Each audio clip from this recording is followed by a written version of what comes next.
Aujourd'hui, on va parler d'un manga très reposant.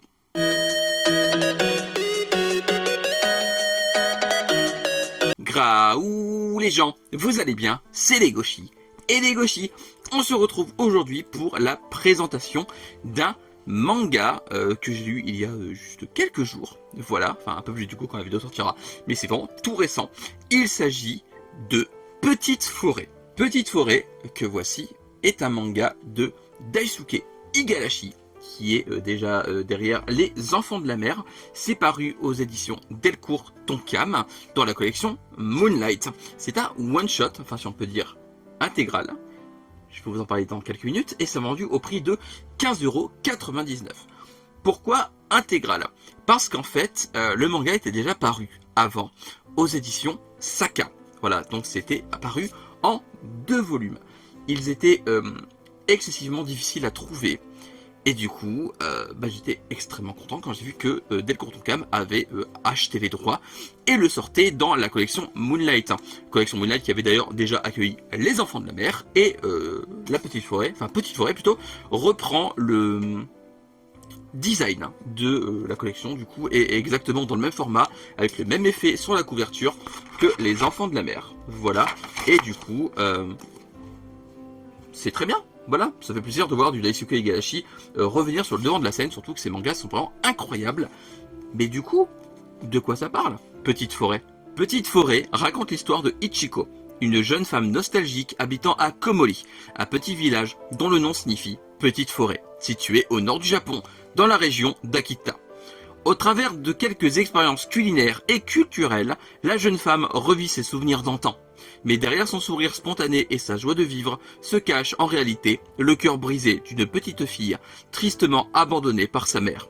Au fil des chapitres, on découvre le quotidien d'Ichiko, cette jeune femme au passé bouleversant, mais également de nombreuses recettes culinaires typiques de la région. J'aime vraiment beaucoup le travail de Daisuke Igarashi, notamment Sorcière, mais aussi Les Enfants de la Mer, dont je parle beaucoup depuis le début de cette vidéo, qui est pour moi un véritable chef-d'œuvre, avec un message écologique très fort. Petite Forêt, lui, est un manga qui est excessivement reposant.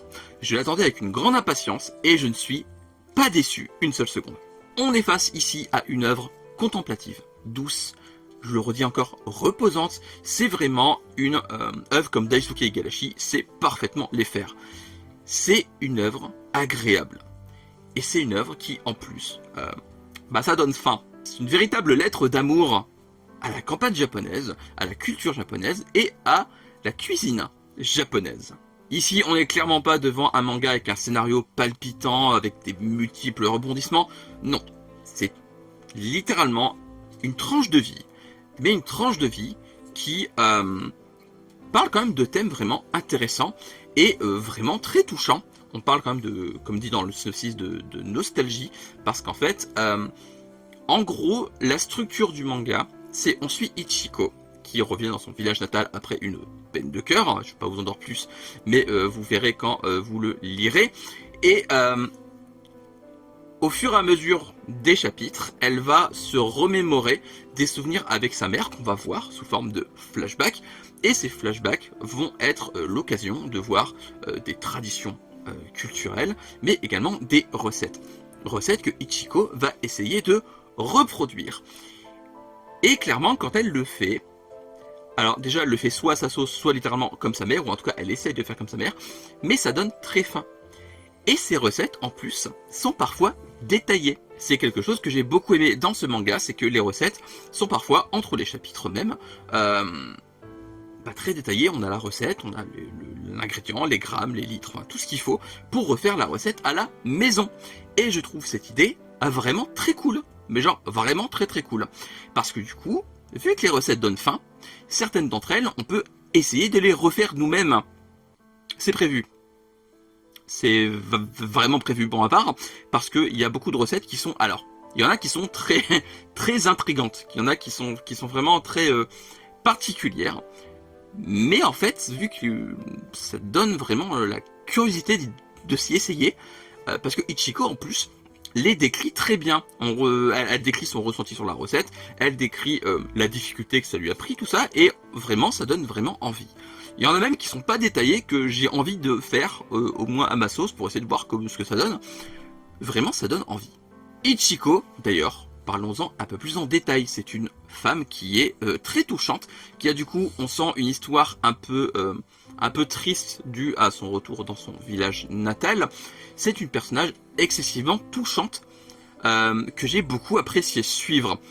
Vraiment, c'est le cœur principal de Petite Forêt. Ichiko est le cœur même de Petite Forêt, autour duquel évolue le village, les traditions, tout ça. On la voit avec des amis, des proches. Et c'est un personnage que j'ai trouvé vraiment excessivement attachante. Très humaine. De toute manière, Petite Forêt est profondément humain. C'est quelque chose que j'aime beaucoup. On a vraiment de l'empathie pour Ichiko et on a presque l'impression d'y être dans cette campagne japonaise. Et c'est un des plus gros points forts de Petite Forêt, c'est que c'est tellement agréable et reposant à lire qu'on peut littéralement s'y transposer. Et c'est quelque chose que j'aime vraiment beaucoup. Petite Forêt là-dessus est très fort parce qu'en fait, c'est quelque chose qui est très agréable dans ce genre d'œuvre. C'est la capacité à pouvoir s'y transposer, à se déconnecter du monde réel et à pouvoir littéralement se plonger dans le récit et dans l'environnement qu'on découvre. Et de toute manière, Daisuke Igarashi, là-dessus, c'est un pro. Vraiment, quand vous lisez Petite Forêt, tout comme Les Enfants de la Mer, vous n'arriverez pas à décrocher avant la fin du tome. Le tome, vraiment, il est assez conséquent, enfin il est pas énorme non plus, mais j'ai pas réussi à m'arrêter avant la fin. Parce que clairement, je peux pas. Tu peux pas arrêter Petite Forêt avant la fin, parce qu'en fait, c'est tellement prenant et tellement passionnant que ça c'est d'une traite. J'ai pas parlé de l'esthétisme de l'œuvre encore, je vais finir là-dessus. Parce que clairement, Daisuke Igarashi a un style très particulier, très à lui, mais absolument sublime. Daisuke Igarashi nous propose des dessins très fins, vraiment des visages très expressifs, des visages qui sont, encore une fois, dans son style bien particulier, et j'aime vraiment beaucoup Petite Forêt pour son esthétisme également. J'arrête pas de comparer avec Les Enfants de la Mer, mais je trouve que Petite Forêt est aussi reposant que Les Enfants de la Mer. Le message écologique en moins, mais vraiment Petite Forêt, et tout comme Les Enfants de la Mer, une expérience. C'est un one-shot que j'ai vraiment apprécié. Regarder autant que lire. Les pages sont d'une beauté folle. Même les recettes, en termes de visuel, donnent clairement envie. Petite Forêt, c'est du grand Daisuke Igarashi. Petite Forêt, c'est un one-shot qui est à découvrir absolument si vous cherchez une lecture reposante, chill, qui fait du bien à lire vraiment, qui permet de se déconnecter un petit moment du monde réel et qui permet également de découvrir un peu plus de recettes culinaires japonaises traditionnelles et également de campagnes japonaises, d'environnement bucolique. Vraiment, c'est un voyage. Petite Forêt est un véritable voyage et je ne peux que vous le conseiller parce que clairement je pense que c'est l'une des lectures les plus agréables que vous pourrez lire. Et en plus ça donne faim. Donc si vous le lisez et que vous avez faim, je vous préviens, ça va être pire. C'était mon cas. C'était pas la meilleure idée que j'ai eue, mais en tout cas, c'est un manga qui donne furieusement faim et que je ne peux que vous conseiller pour vous vider la tête. Parce que Petite Forêt est, je pense, le one-shot le plus approprié pour vous vider la tête un petit moment. Et voilà, c'est la fin de cette vidéo sur Petite Forêt. J'espère qu'elle vous aura plu. N'hésitez pas à me dire si vous avez lu Petite Forêt, même dans son ancienne édition, hein, parce que je le redis, c'est une réédition chez Delcourt Tonkam. C'était sorti chez Saka à une époque, qui est Casterman. En gros, ça appartient à Casterman.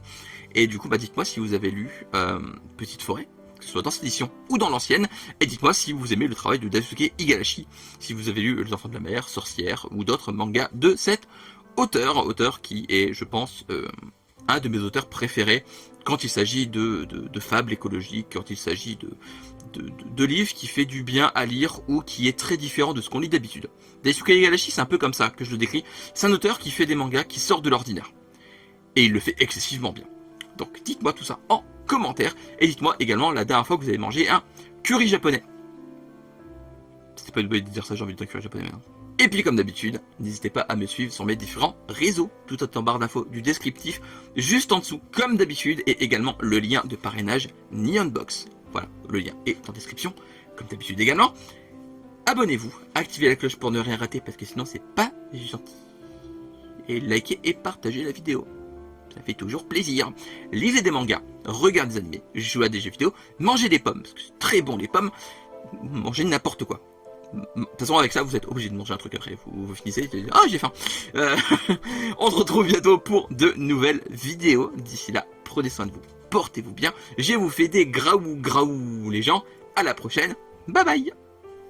Tchou. Et tchou tchou.